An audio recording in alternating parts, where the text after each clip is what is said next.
are commencing legal action against Mrs. Meghan Markle. Her televised allegations, particularly the Oprah interview, have inflicted undue harm upon the royal family. The signature had barely touched the paper before the silence inside the palace became louder than any public announcement. A single document sealed behind closed doors carried words that no one believed they would ever read. It declared that Meghan would permanently lose the title that had followed her across every headline and every controversy. No warning, no negotiation, no second chance. Yet what made seasoned royal advisors turn pale was not the decision itself. It was the handwritten note hidden beneath the king's signature. 4 words. She already knows why.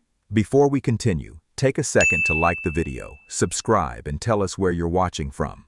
News of the alleged order spread through palace corridors long before it reached the public. Staff members who had survived decades of royal scandals whispered that this felt different. Previous disputes had always left room for reconciliation. This one carried the weight of finality. Even those closest to the crown could not explain why the language felt unusually personal. Across the Atlantic, Meghan received a discreet message before any broadcaster reported the story. It contained no greeting, only a scanned image of the royal seal and a sentence asking her not to respond publicly for 24 hours. That request alone ignited suspicion. Whoever sent it knew exactly what was coming. Prince Harry was said to be the last person informed. Friends close to him noticed something unsettling. He did not deny the rumors. He simply stopped answering calls. The silence that followed became louder than any official statement could have been. Inside the palace, Princess Anne demanded to see the complete document herself. She had witnessed constitutional disputes before, but this paperwork looked unlike anything she remembered. There were missing pages, references to confidential appendices, entire paragraphs blacked out before senior officials even reviewed them. Someone had deliberately hidden part of the story. Then another unexpected figure entered the picture. A retired constitutional advisor named Sir Malcolm Havers, long believed to have stepped away from royal affairs, quietly arrived through a private entrance. Few reporters even remembered his name, but older palace staff did. Whenever the monarchy faced a crisis no one else could untangle, Sir Malcolm appeared. His first reaction shocked everyone. He refused to read the document. Instead, he asked for a file that had supposedly disappeared years earlier. That request unsettled the king's private secretary more than the alleged order itself. Because the missing file should never have existed, its contents traced back to negotiations that occurred before Harry and Meghan stepped away from royal duties. Agreements, promises, private understandings never intended for public eyes. If those papers resurfaced, the story would become far bigger than a disputed title. Hours later, an anonymous courier delivered a weathered envelope to Buckingham Palace. Inside sat only one photograph. It showed 4 people gathered around a table years earlier. King Charles, Prince William, Harry, Meghan. The image looked ordinary until someone noticed another figure reflected faintly in the window behind them. Queen Camilla. She had not officially attended that meeting. No one could explain why her reflection appeared there. The discovery divided palace advisors overnight. Some insisted it proved nothing. Others quietly wondered whether someone had been listening to conversations that were supposed to remain confidential forever. Meanwhile, Catherine watched events unfold with growing concern. Unlike the headlines portraying endless hostility, she recognized something deeper unfolding beneath the public narrative. The people around her were no longer arguing about titles. They were protecting secrets. Then everything changed again. A respected legal historian contacted several newspapers claiming the king's alleged document could never legally function as described. The monarchy's authority over peerage titles was far more complicated than sensational headlines suggested. If the order existed exactly as described, it would almost certainly face enormous constitutional questions. That revelation should have eased tensions. Instead, it made everyone ask a far more dangerous question.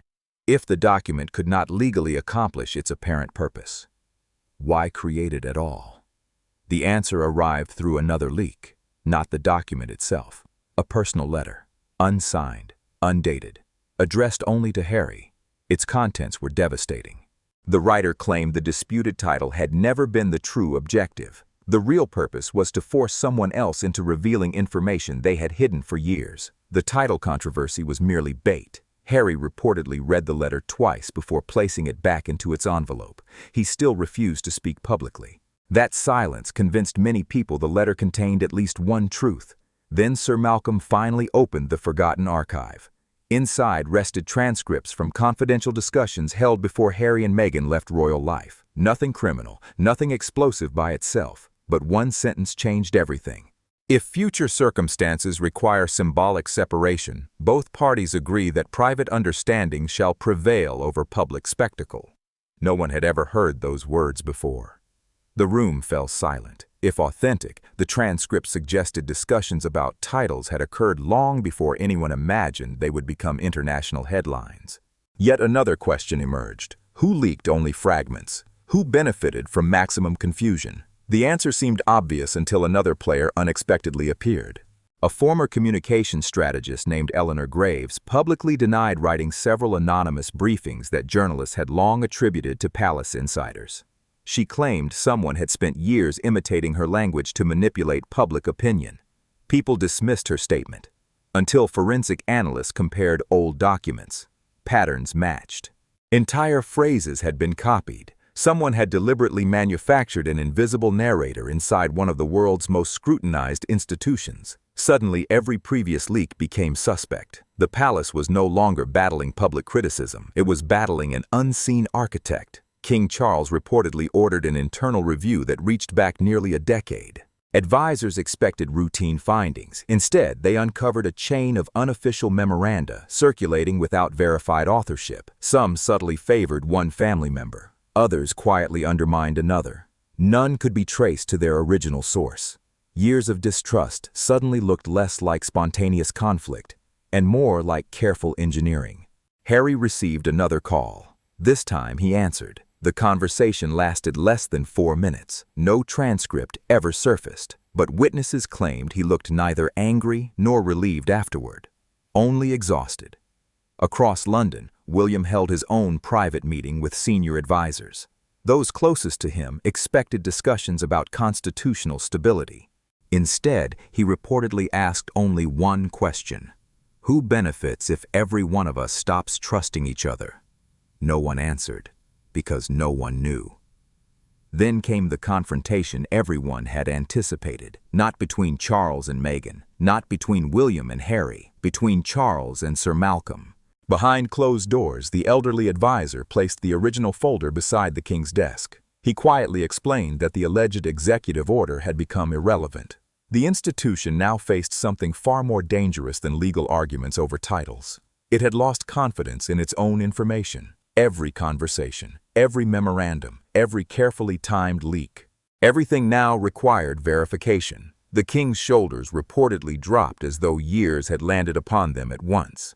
For the first time, the conflict no longer looked like a family dispute. It looked like a monarchy trying to determine which parts of its own history were authentic. Weeks later, the public finally received an official statement. It was noticeably shorter than expected. No triumphant language, no accusations, no dramatic declarations.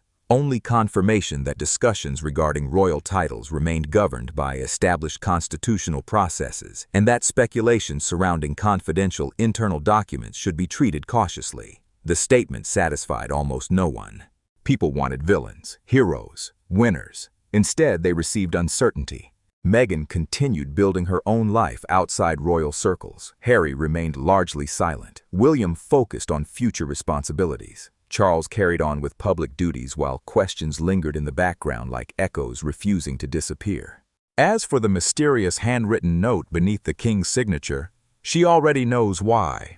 Months later, investigators examining the document reached an uncomfortable conclusion.